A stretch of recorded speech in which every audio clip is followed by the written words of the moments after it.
ಅರೆ ಕಡಿಮೆ ಹಾಕು ಆದ್ರೆ ಅಸಲಿ ಹಾಕು. MDH ಕಾಶ್ಮೀರಿ ಕೆಂಪು ಮೆಣಸಿನ ಪೌಡರ್. MDH. ಆದೇಶ ಉಲ್ಲಂಘಿಸಿ ಮುಷ್ಕರ ನಡೆಸಿರುವ ಸಾರಿಗೆ ನೌಕರರ ನಡೆಗೆ ಹೈಕೋರ್ಟ್ ಗರಂ ಆಗಿದೆ. ಎಸ್ಮಾ ಜಾರಿಯಾದರೂ ಮುಷ್ಕರ ಕಾನೂನು ಬಾಹಿರ ಅಂತ ಕ್ಲಾಸ್ ತೆಗೆದುಕೊಂಡಿದೆ. ಇದಕ್ಕೂ ಮುನ್ನ ಬಸ್ ಬಂದ್ ಹೇಗಿತ್ತು ಬನ್ನಿ ನೋಡೋಣ.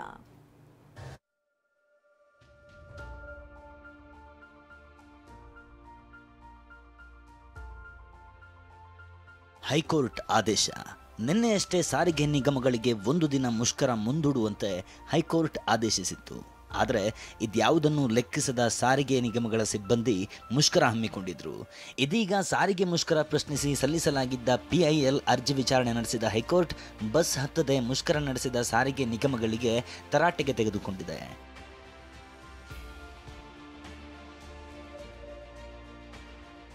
CJ ವಿಭು ಬಕ್ರು ಮತ್ತು ನ್ಯಾಯಮೂರ್ತಿ CM ಜೋಶಿ ಅವರಿದ್ದ ಪೀಠದಲ್ಲಿ ಅರ್ಜಿ ವಿಚಾರಣೆ ನಡೆಯಿತು. ಸರ್ಕಾರದ ಪರ AJ ಶಶಿಕಿರಣ್ ಶೆಟ್ಟಿ ವಾದಿಸಿದ್ರು. ಮುಷ್ಕರದಿಂದ ಜನರಿಗೆ ತೊಂದರೆಯಾಗಿದೆ ಅಂತ ಹೈಕೋರ್ಟ್ಗೆ ಮಾಹಿತಿ ನೀಡಿದರು. ಮುಷ್ಕರ ನಿಲ್ಲಿಸಲಾಗಿದೆಯೇ ಅಂತ ಕೇಳಿದ ಕೋರ್ಟ್ ನಾಳೆ ಈ ಬಗ್ಗೆ ಮಾಹಿತಿ ನೀಡಬೇಕೆಂದು ಸೂಚಿಸಿದೆ.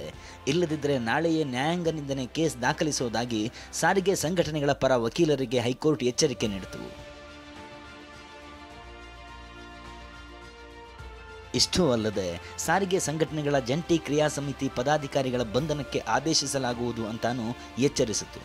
ನಿಮ್ಮ ಸಮಸ್ಯೆ ಇದ್ದರೆ ಸರ್ಕಾರದ ಜೊತೆ ಬಗೆಹರಿಸಿಕೊಳ್ಳಿ ಎಂದು ಸಲಹೆ ನೀಡಿತು. ಹೈಕೋರ್ಟ್ ತರಾಟೆಗೆ ಜಂಟಿ ಕ್ರಿಯಾ ಸಮಿತಿ ಪರ ವಕೀಲರು ತಬ್ಬಿಬ್ಬಾದರು. ನಾಳೆ ಮುಷ್ಕರ ನಡೆಸೋದಿಲ್ಲ ಅಂತ ಹೈಕೋರ್ಟ್ಗೆ ತಿಳಿಸಿದರು. ಕೋರ್ಟ್ ಅವಾಗ ಗರಂ ಆಯಿತು, ನೀವೇನು ಎಸೆನ್ಷಿಯಲ್ ಸರ್ವಿಸಸ್ ಆ್ಯಕ್ಟಲ್ಲಿ ಇದು ಮಾಡಿಲ್ವಾ ಏನು ಅಂತ. ಸೊ ಅದರಲ್ಲಿ ನಾವು ಹಾಕಿರೋ ಪೆಟಿಷನಲ್ಲಿ ಪಾಯಿಂಟ್ ಔಟ್ ಮಾಡಿ ತೋರಿಸಿದಾಗ ಅವಾಗ ಗೊತ್ತಾಯಿತು ದಟ್ ಇಲ್ಲ, ಎಸೆನ್ಷಿಯಲ್ ಸರ್ವಿಸಸ್ಸಲ್ಲಿ ಇದ್ದಾಗ ಸ್ಟ್ರೈಕ್ ಅಂತ ಮಾಡೋಕ್ಕಾಗಲ್ಲ ಅಂಡರ್ ದ ಪ್ರಾವಿಷನ್ಸು. ಆವಾಗ ಆ ಸ್ಟ್ರೈಕ್ ಮಾಡಿದ್ರು ಇಲ್ಲೀಗಲ್ ಸ್ಟ್ರೈಕ್ ಅಂತ. ಅದಕ್ಕೊಂದು ನೆಕ್ಸ್ಟ್ ಏನು ಪ್ರೊಸೀಜರ್ ಇರುತ್ತೆ, government has to take a stand, arrest ಮಾಡ್ಬೋದು if it's a illegal strike. So court actually ಒಂದು ಸ್ಟ್ರಿಕ್ಟ್ ಸ್ಟ್ಯಾಂಡ್ ತೊಗೊಂಡ್ಬಿಟ್ಟು ನೀವೇನಕ್ಕೆ ಅರೆಸ್ಟ್. ಇತ್ತ ಮುಷ್ಕರಕ್ಕೆ ನೀಡಿದ ತಡೆಯಾಜ್ಞೆಯನ್ನು 2 ದಿನ ವಿಸ್ತರಿಸಿ ಹೈಕೋರ್ಟ್ ಆದೇಶಿಸಿತು. ಆಗಸ್ಟ್ 7ಕ್ಕೆ ವಿಚಾರಣೆ ಮುಂದೂಡಿತು. ಒಂದು ವೇಳೆ ಮುಷ್ಕರ ಮುಂದುವರೆಸಿದ್ರೆ ಎಸ್ಮಾ ಅಡಿ ಸರ್ಕಾರ ಕ್ರಮ ಕೈಗೊಳ್ಳಬಹುದು ಅಂತಾನೂ ಹೈಕೋರ್ಟ್ ಸೂಚಿಸಿತು.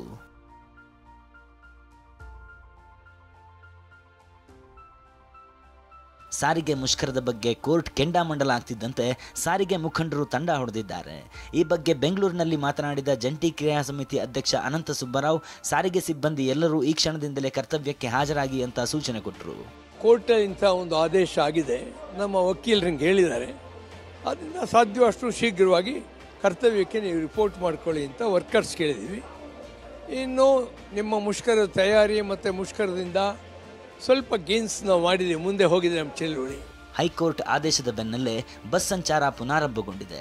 ಆದರೆ ಇದಕ್ಕೂ ಮುನ್ನ ದಿನಪೂರ್ತಿ ಏನೆಲ್ಲ ಆಯಿತು ಅನ್ನೋದನ್ನ ತೋರಿಸ್ತೀವಿ ನೋಡಿ.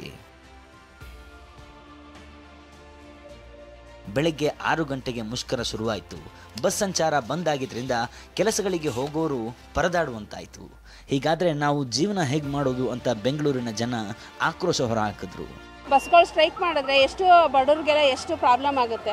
ಆಟೋನಲ್ಲಿ ಬರೋದಕ್ಕೆ ದುಡ್ಡು ಇರೋರಾದ್ರೆ ಪರವಾಗಿಲ್ಲ, ನಾವು ಸಿಂಗಲ್ ಪೇರೆಂಟು ಮನೆ ಕೆಲಸಕ್ಕೆ ಹೋಗ್ತೀವಿ.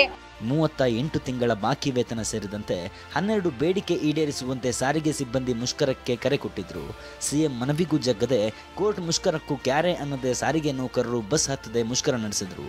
ಇದರಿಂದಾಗಿ ಬೆಳ್ಳಂಬೆಳಗ್ಗೆ ಬೆಂಗಳೂರಿನ ಬಹುತೇಕ ಕಡೆ BMTC, KSRTC ಬಸ್ಸುಗಳು ರಸ್ತೆಗೆ ಇಳಿಯಲೇ ಇಲ್ಲ. ಸರ್ಕಾರಿ ಬಸ್ಗಳನ್ನೇ ನಂಬಿಕೊಂಡಿದ್ದ ಜನರು ಪರದಾಡಿದ್ರು, ಆಕ್ರೋಶ ಹೊರಹಾಕಿದ್ರು.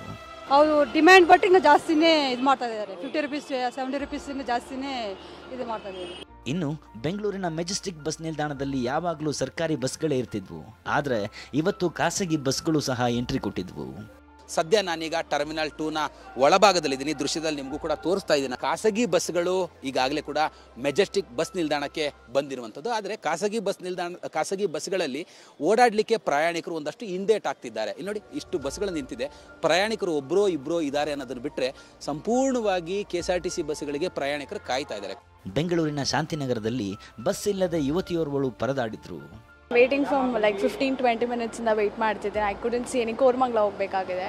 I couldn't see any bus is there here coming. 12 kilometre ದೂರಕ್ಕೆ 1,000 ವಸೂಲಿ. ಮುರುಗೇಶ್ ಪಾಳ್ಯದಿಂದ KC ಜನರಲ್ ಆಸ್ಪತ್ರೆಗೆ ಹೋಗಲು ಕರೆದ್ರೆ 1,000 ರೂಪಾಯಿ ಕೊಡಿ ಅಂತ ಡಿಮ್ಯಾಂಡ್ ಮಾಡಿದ್ದಾರೆ.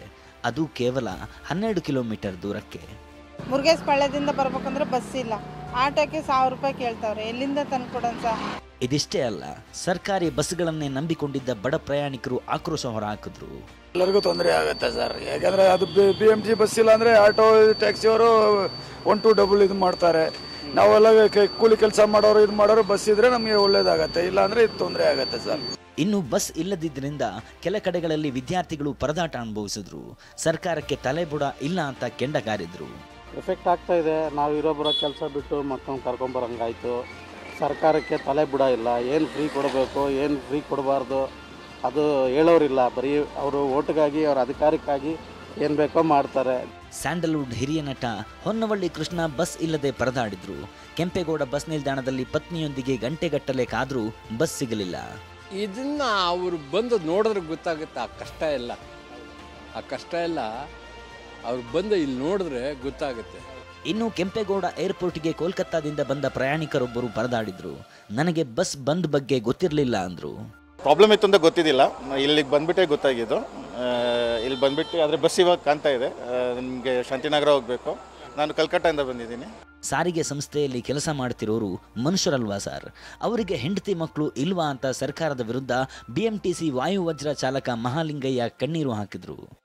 ಸಾರಿಗೆ ಸಂಸ್ಥೆಯಲ್ಲಿ ಕೆಲಸ ಮಾಡ್ತಾ ಇರೋರು ನೌಕರರು ಮನುಷ್ಯರಲ್ವಾ ಸರ್? ಅವ್ರಿಗೆ ಹೆಂಡತಿ ಮಕ್ಕಳು ಇಲ್ವಾ ಸರ್? 1,20,000 ಜನ ಎಂಪ್ಲಾಯ್ಸ್ ಇದ್ದೀವಿ. ಅದರಲ್ಲಿ ನಮ್ಮಂಥವ್ರು ನಮ್ಮನ್ನು ನಂಬ್ಕೊಂಡು 4-5 ಜನ ಮನೆಗಳಿದ್ದಾರೆ. ಇನ್ನು ಸರ್ಕಾರಿ ಬಸ್ಗಳು ರಸ್ತೆಗೆ ಇಳಿಯದಿದ್ರಿಂದ ಮೆಟ್ರೋಗಳತ್ತ ಜನರು ಮುಖ ಮಾಡಿದ್ರು. ಫುಲ್ ರಶ್ನಿಂದ ಜನರು ಪರದಾಡುವಂತಾಯಿತು. Bureau report, TV9. MDH ನ ಕಿಚನ್ ಅಲ್ಲಿದ್ರೆ ನಾವು ಎಲ್ಲವನ್ನು ಮಾಡಬಹುದು. ಬೆಂಗನ್ಕ ಬರ್ತಾ, ಆಲೂ ಗೋಬಿ, ಭಿಂಡಿ ಮಸಾಲಾ, ಇನ್ನೂ ಬಹಳಷ್ಟು. MDH